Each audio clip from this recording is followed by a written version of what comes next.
Next 15th August రోజు మీరు 31,000 విడుదల చేస్తున్నారు. అది వీకింది.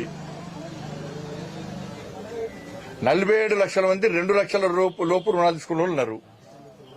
మీరు ఎంతమందికి రుణాలు మాఫీ చేసారో బ్యాంకులు వస్తే బ్యాంకుల దగ్గర లెక్క ఉంటది కదా. దీనికి సర్వే ఎందుకు? మన టైం పాస్. సర్వే చేస్తే మీకు ఏమొస్తుంది అంటే మీ వాళ్ళందరూ జబ్బకు సంచేసుకునే కలెక్షన్ చేశారు ఏందేమన్నా?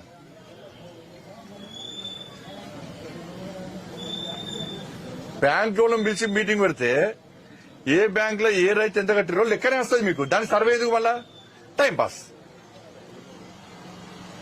రుణమాఫీ అనేది బోకస్. రుణమాఫీ అనేది అసలు భరోసా, రైతు భరోసా పైసలు ఏమైనాయి? బోనస్ ఏమైంది? రైతు కూలీల పైసలు ఏమైనాయి? ఇన్ని సంవత్సరాలు నష్టపోయిన రైతుల యొక్క నష్టపరిహారం ఏమైంది? దాని మీద ఫస్ట్ మాట్లాడండి మీరు. ఫస్ట్ దాన్ని పక్క పెట్టి ఇవాళ నోటిఫికేషన్ లేదు, మహిళలకు ఇస్తానటువంటి హామీలు నెరవేర్చలేదు, ఉద్యోగుల డిమాండ్ పక్క పెట్టారు. సేమ్ అదే పాత ప్రభుత్వం వేసింది, ఉద్యోగ సంఘాలను గెలిచింది. ఇప్పుడు ఈ ప్రభుత్వం ఉద్యోగ సంఘాలను గెలుస్తున్నది. అన్ని సంఘాలను గెలుస్తారు. మళ్ళీ సేమ్ శిక్షణ పొందినటువంటి కరడు కట్టిన కట్టర్ టీఆర్ఎస్ శిక్షణ పొందిన శిక్షణ వీళ్ళు. 10 సంవత్సరాల నుంచి రేషన్ కార్డులు లేవు. ఇప్పుడు రుణమాఫీలో రేషన్ కార్డులు లింక్ అవుతుంది.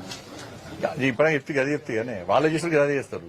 విలీన గ్రామాల పరిస్థితి ఏందన్నా? మీ ప్రభుత్వం కూడా బాండ్ పేపర్ ఇట్లా రాసిచ్చింది. ఏ ప్రభుత్వం రాశారు? గెలిస్తే ఏ రాసిన వాటి విలీన గ్రామాలను బాండ్ పేపర్ రిలీజ్ చేశారు. ఎవరు?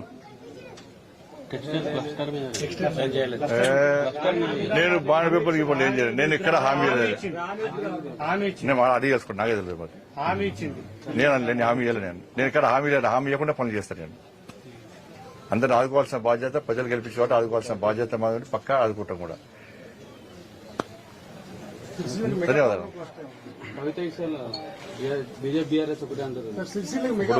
ఇప్పుడు ఇలా సుప్రీంకోర్టు వ్యాఖ్యలు చేసింది. కోర్టు విషయంలో మాట్లాడే ముందు జాగ్రత్తగా మాట్లాడాల్సిన అవసరం ఉంది.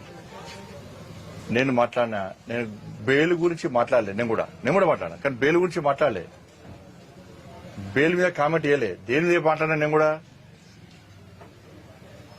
కవిత గారి తరఫున బెయిల్ కోసం గతంలో వాదించినటువంటి అడ్వకేటు రాజ్యసభ కాంగ్రెస్ పార్టీ అభ్యర్థి అయ్యిండు. నేను మాట్లాడక అడ్వకేట్ మార్చుకున్నారు. ఇక నేను మాట్లాడక అడ్వకేట్ మార్చుకున్నారు. ఇక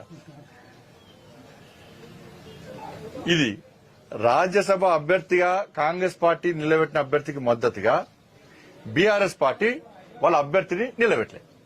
38 మంది శాసనసభ్యులు ఉన్నప్పటికీ కూడా బీఆర్ఎస్ పార్టీ రాజ్యసభ ఎన్నికల్లో నామినేషన్ ఎందుకు వేయలేదు? స్పష్టం చేయాలి. కవిత గారి తరపున బెయిల్ పిటిషన్ కోసం వాదించిన వ్యక్తి కాంగ్రెస్ పార్టీ రాజ్యసభ అభ్యర్థి కాదా? అంతకుముందు మార్చుకునే చెప్పినాక మార్చుకున్నారు. మళ్ళా కాబట్టి ఇద్దరు కలిసి వాదనలు బలంగా వినిపించారు. బెయిల్ వచ్చింది అని నేనన్నా. 2 పార్టీలు ఒకటే అన్నా. ఇక ఇప్పుడు ఇంకా ప్రజలకు అర్థంగా ప్రజల పూర్తి క్లారిటీ వచ్చేసింది. బీఆర్ఎస్ కాంగ్రెస్ ఒకటే. మాట ముచ్చట అయిపోయింది. అప్పగింతలు అమెరికాలో జరుగుతాయి. ఇలా యువరాజు అమెరికా విండట. కాంగ్రెస్ వాళ్ళు వయా సింగపూర్ అటు పోతున్నారు. డైరెక్ట్ పోతున్నారు గుర్తుపడతాం కదా. వయా వేరే రూట్లో పోతున్నారు. అప్పగింతలని అక్కడనే. మాట ముచ్చట ఇక్కడ అయిపోయింది. బెయిల్ గిల్ అన్ని అయిపోయినాయి. వాదనలు ప్రతివాదనలు అన్ని అయిపోయినాయి. ఇప్పుడు అప్పగింతలంతా అమెరికాలో. ఇక వాళ్ళు వీళ్ళు వెళ్ళగలుగుతారా, వీళ్ళు వాళ్ళు వెళ్ళగలుగుతారా? వేచి చూద్దాం. ధన్యవాదాలు.